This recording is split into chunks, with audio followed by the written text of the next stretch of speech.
মধ্যরাত, চারদিকে নিস্তব্ধতা। দক্ষিণ ২৪ পরগনার একটি প্রত্যন্ত গ্রামে ঘন কুয়াশা নেমেছে। ওই গ্রামের শেষ প্রান্তে একটা পুরনো দোতলা বাড়ি, সেন বাড়ি, প্রায় ৫০ বছর ধরে পরিত্যক্ত। গ্রামের লোকজন বলে সেই বাড়ির জানালায় মাঝে মধ্যে একটা নীল আলো জ্বলে ওঠে, কেউ কাছাকাছি গেলেই নিখোঁজ হয়ে যায়। তবুও অনেক বছর কেউ সাহস করে কাছে যায়নি, শুধু গল্প করেছে। কলকাতা থেকে আসা রঞ্জন এক তরুণ লেখক, ভূতের গল্পে আগ্রহী। রিসার্চ করতে সেনবাড়ির কথা শুনে সে সিদ্ধান্ত নেয়, এবার আমি নিজের চোখে দেখব। ভূতের গল্প বানানো নয়, সত্য খুঁজব। গ্রামের এক বৃদ্ধ হরিশ মাস্টার বলেছিলেন, সন্ধ্যার পর কেউ ওইদিকে যায় না বাবা, শেষ যে গিয়েছিল সে আর ফেরেনি।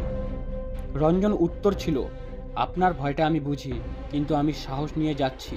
এক রাতই তো, যদি কিছু থাকে দেখব। রাত ১০টা। রঞ্জন হাতে টর্চ, ব্যাগে ক্যামেরা, নোটবুক আর কিছু শুকনো খাবার নিয়ে বাড়ির ভিতরে ঢুকে পড়ে।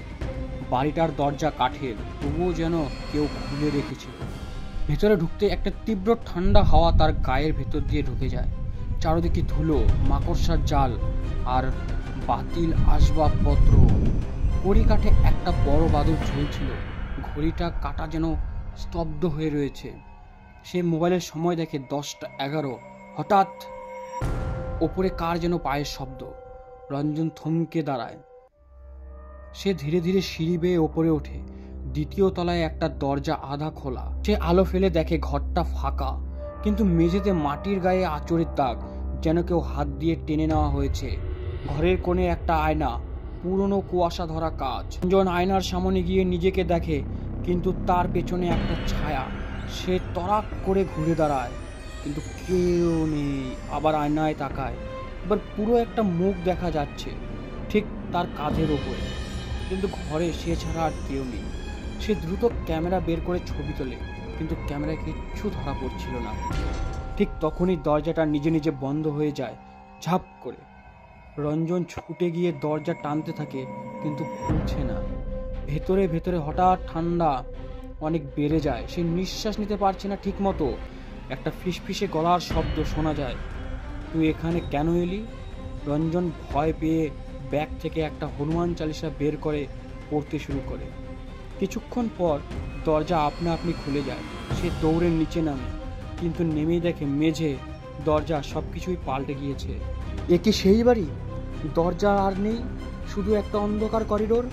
সে হাঁটতে থাকে, করিডোরটা যেন শেষ হচ্ছে না। একসময় সে পৌঁছায় একটা ছোট ঘরে। ভেতরে একটা খাট, তার উপরে আছে একটা মেয়ে, মাথা নিচু, সাদা শাড়ি, চুল ভেজা ভেজা। রঞ্জন জিজ্ঞাসা করে, কে তুমি? মেয়ে মুখ তোলে, তার চোখ নেই, শুধু দুটি কালো গর্ত। সে বলে, আমি সুনিতা, এই বাড়ি পুরনো বাসিন্দা। আমার মৃতদেহ এখানে পুঁতে রাখা হয়েছে, খুঁজে বের করো, আমি মুক্তি চাই।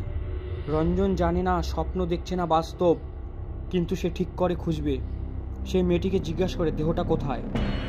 সুনিতা বলে, নিচের কুয়োর পাশে, পুরনো জাম গাছটার নিচে। হঠাৎ সব আলো নিভে যায়, আর কিছু দেখা যায় না। চোখ খুললে রঞ্জন দেখে সে আবার বাড়ির নিচতলায়। দরজা খোলা, আলো এসে পড়েছে। সে দৌড়ে বাড়ি থেকে বেরিয়ে যায়। পরদিন সকালে রঞ্জন স্থানীয় থানায় গিয়ে বিষয়টি জানায়। পুলিশ প্রথমে পাত্তা না দিলেও সে স্থানীয় গ্রামবাসী হরিশ মাস্টারকে নিয়ে যায়। পুরনো কুয়ার পাশে খোঁড়াখুড়ি শুরু হয়। ঘণ্টাখানেক পরে সত্যি একটা নারীর কঙ্কাল উদ্ধার হয়। তার সঙ্গে পাওয়া যায় একটা পুরনো চুড়ি, যাতে লেখা এস। গ্রাম কেঁপে ওঠে। সবার মুখে একটাই কথা, সুনিতা সত্যি ছিল, সে মরেনি, তাকে মারা হয়েছিল। পরে জানা যায় সুনিতা ছিল এই বাড়ির গৃহবধূ। তার স্বামী তাকে পণ না আনতে পারায় নির্যাতন করত। একদিন তার মৃত্যু হয় রহস্যজনকভাবে। পরিবার বলে আত্মহত্যা, কিন্তু এখন সবাই বুঝেছে সেটি খুন ছিল। সেনবাড়ি তখন থেকেই অভিশপ্ত। সুনিতার আত্মা মুক্তি পেল কিনা কেউ জানে না, তবে সেই রাতের পর থেকে সেনবাড়ির আলো আর জ্বলে না। কিন্তু রঞ্জন জানে, কোনো এক আয়নার ওপারে সে এখনও তাকিয়ে আছে।